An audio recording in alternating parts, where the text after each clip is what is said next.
आज की इस वीडियो में बात करने वाले हैं ब्लड कैंसर के लक्षण क्या है और ब्लड कैंसर के कारण क्या है और ब्लड कैंसर कितने स्टेज के होते हैं, किस प्रकार के होते हैं। तो चलिए वीडियो शुरू करते हैं। लेकिन हमारे चैनल पे 1 लाख सब्सक्राइबर नहीं हुए हैं तो प्लीज़ चैनल को सब्सक्राइब करके वीडियो को लाइक कर दें। तो सबसे पहला लक्षण है लगातार बुखार का बने रहना। दूसरा लक्षण है हड्डियों में दर्द रहना। तीसरा है नाक, मसूड़े या मलाशय से लगातार ब्लीडिंग की समस्या होना। अगला, रात को सोते समय पसीना आना। महिलाओं में पीरियड के दौरान भारी ब्लीडिंग होना। भूख का ना लगना। वजन कम होना।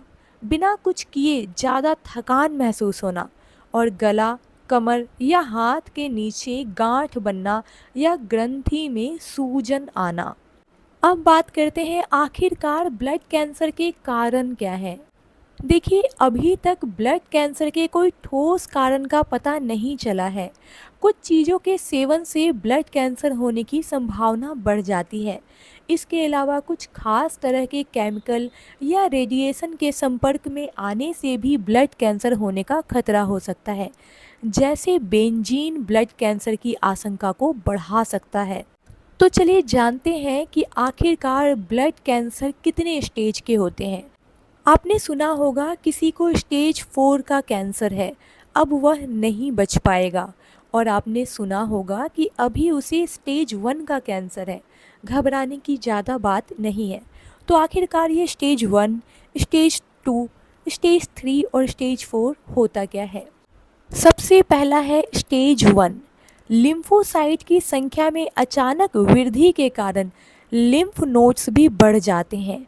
यह दूसरों की तुलना में बहुत कम खतरनाक होते हैं और इसका इलाज पूरी तरह से किया जा सकता है। लिम्फ खून में मौजूद होता है और यह आपके खून को बनाने में मदद करता है। अगला है स्टेज 2। स्टेज 2 में कैंसर आपके स्प्लीन, लीवर और लिम्फ नोड पर असर डालता है। यह जरूरी नहीं है कि सभी अंग एक साथ ही प्रभावित हो जाए, लेकिन निश्चित रूप से इनमें से एक अंग प्रभावित होता ही है। इसे ही स्टेज 2 कहते हैं और कैंसर इन अंगों पर धीरे धीरे अटैक करता है।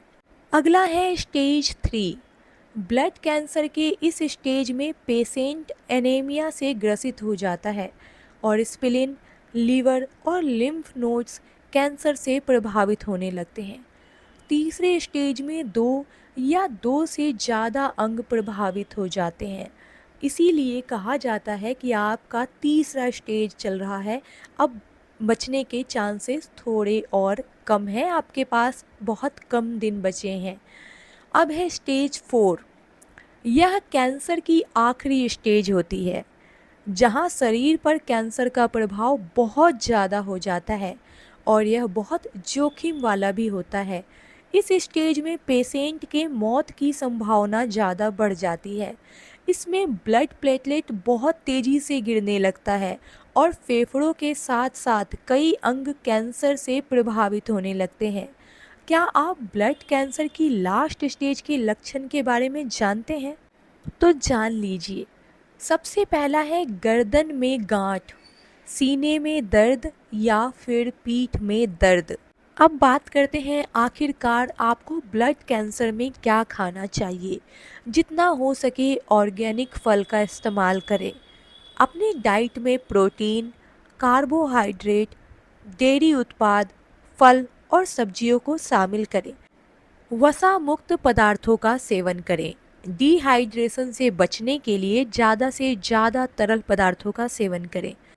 फल और सब्जियां जिसमें विटामिन, खनिज, एंटीऑक्सीडेंट इत्यादि के हाई सोर्स होते हैं और कैंसर कोशिकाओं से लड़ने में प्रभावित होते हैं, उनको डाइट में ज़रूर शामिल करें। ऐसे में पेट की जलन और कब्ज की समस्याओं से बचने के लिए अपने डाइट में फाइबर की मात्रा को बढ़ाएं। आसानी से खाए जाने वाले फल का सेवन जरूर करना चाहिए। अब जानते हैं आखिरकार ब्लड कैंसर का इलाज संभव है या फिर नहीं। आज के समय में मेडिकल साइंस इतना आगे बढ़ गया है कि लगभग हर तरह के कैंसर का इलाज संभव है। लेकिन ज़रूरी है समय पर कैंसर के बारे में पता लगाना। यदि सही समय पर कैंसर के बारे में पता चल जाता है तो इसके इलाज की सफलता दर काफ़ी बढ़ जाती है। तो उम्मीद करती हूँ आपको ये वीडियो समझ आई होगी। अगर समझ आई हो तो चैनल को सब्सक्राइब और वीडियो को लाइक ज़रूर करें। मिलते हैं अगले वीडियो में।